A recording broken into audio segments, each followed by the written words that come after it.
So I heard you're thinking about getting a Morpheus8 treatment. Morpheus8 is great for targeting fine lines, wrinkles, and acne, as well as improving skin texture and tightening of the skin. Hi, my name is Brenda, and today I'll be talking to you about some tips and tricks for your next Morpheus8 session. Morpheus8 can be scary, especially if it's your first time, but with these tips and tricks, I can guarantee you a smooth procedure. Before we get started with your session, let's make sure the following contraindications don't apply to you. Any Accutane use within the past 6 months or antibiotic use 2 weeks before or after your appointment. It's also best to avoid blood thinners around the time of your appointment as well. No pregnancy or breastfeeding, no active cancer within the past 6 months, and no HPV or HIV.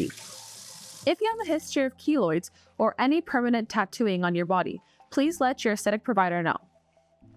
Now it's time to get started. Let's go.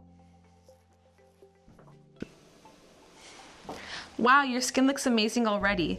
Before you leave, let me give you some aftercare tips. For the first 24 hours, you're going to want to avoid touching your face or using any product to prevent infection. You're also going to want to refrain from any alcohol, any sun exposure, as well as excessive heat or sweating. After 24 hours, you could begin to use a gentle cleanser and moisturizer, as well as SPF if you're going out in the sun. Try to avoid the sun for at least a week though. After 5 days, you can begin to use your serums such as vitamin C, but wait at least 7 days to start using retinol. So that's it. Downtime should be minimal and should only last about 1 to 5 days. During this time, you can expect redness, swelling, tightness, tenderness, and minimal bruising. If any of these are prolonged, please contact your practitioner.